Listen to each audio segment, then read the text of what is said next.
Welcome back. The outrage continues around the unprecedented rolling blackouts in South Africa and the fact that when the lights are on, electricity is going to cost more. The Energy Regulator has granted Eskom a hike of more than 18.5% for the next financial year. That is less than the 32% that the power utility had asked for.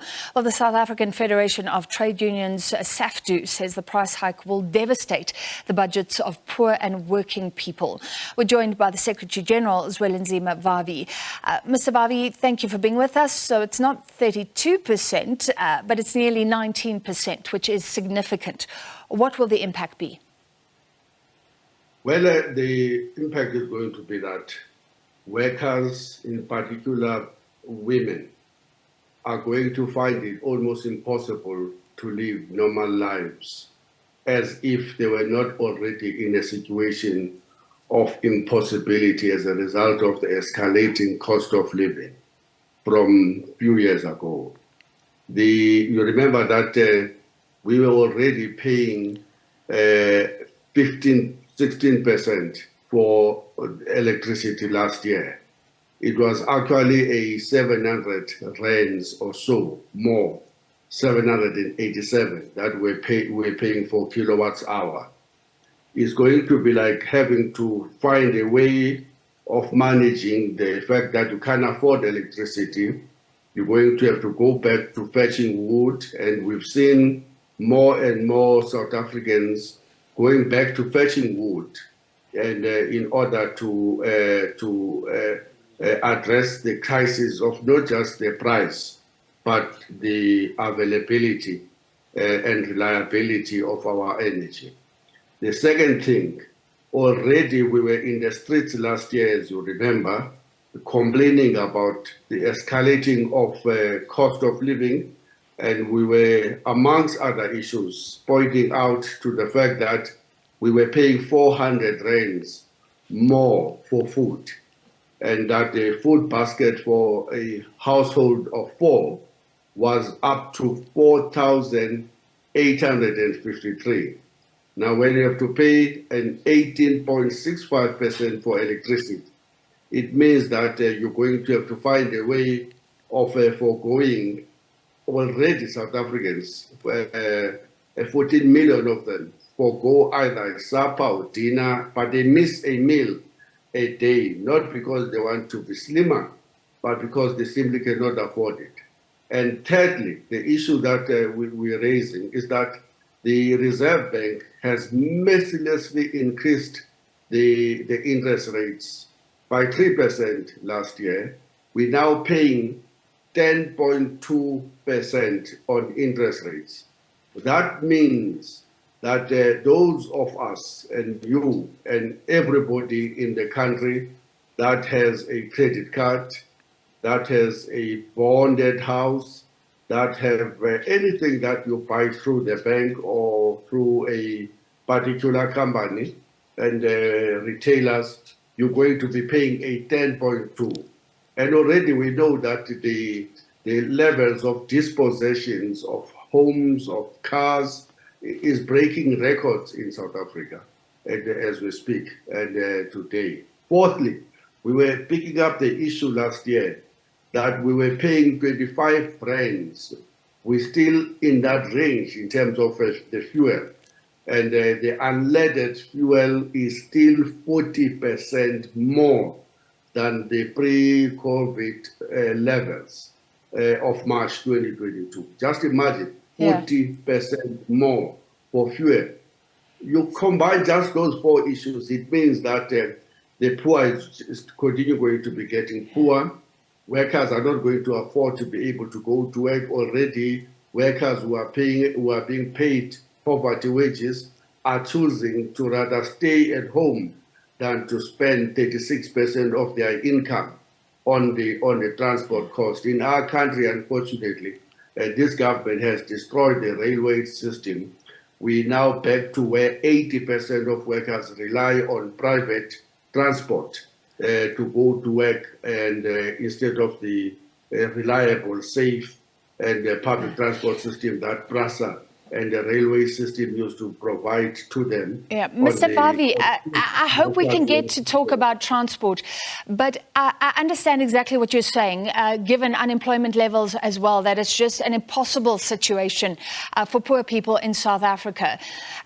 That's the rock. What about the other hard place, which is Eskom, saying this is about its survival and sustainability? NERSA looks retrospectively and says Eskom can cover some of its costs. That includes paying off huge amounts of debt. Otherwise, we're looking at a permanent blackout. So how do you balance that and keep Eskom going at the same time? Francis, we don't answer a fundamental question. How did we land in this situation we find ourselves in today?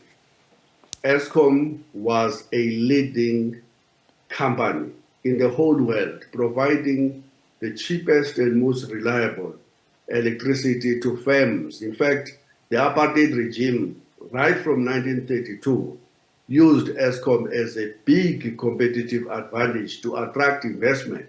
And that's why, amongst others, we were, as the country, even though we were not part of that country, but South Africa under apartheid saw the longest economic growth recorded in the history of this country, which led to massive industrialization that benefited even the black workers throughout the 1930s, 40s, and 50s, right up to the dawn of democracy. The issue of commercialization of Eskom only started in 1984, but reinforced by the government of the ANC, which adopted neoliberalism and as the weapon of transformation whilst claiming to be a developmental state. Now, that's the crisis. How did we drive Eskom to the ground as the democratic state? How did we drive PRASA, Transnet, Petro SA, Dinel, SAA, all of them on the ground? That's the fundamental question.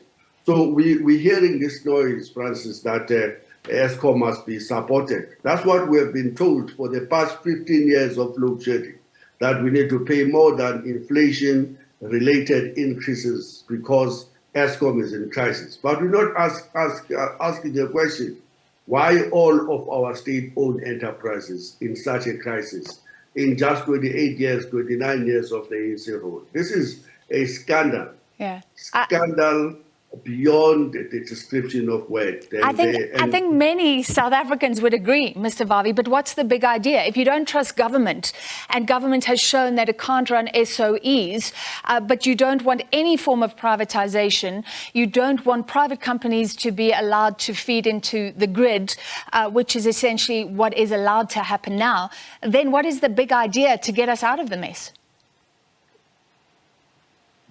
The taking over of the basic services from the public into the private sector hands will see the current crisis look more like a Sunday school picnic.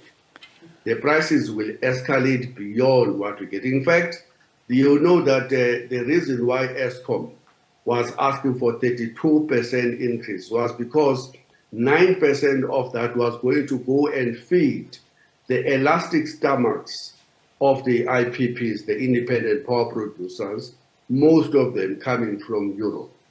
It is they who are being subsidized by Eskom. It is they, thanks to the stupid government that is not acting stupidly, because it may be that they are acting for the self-interest of the people who are having shares in these IPPs, that they have signed contracts that guarantee the profitability of these IPPs for the next 40 years, not only in South Africa, by the way, but all over the country.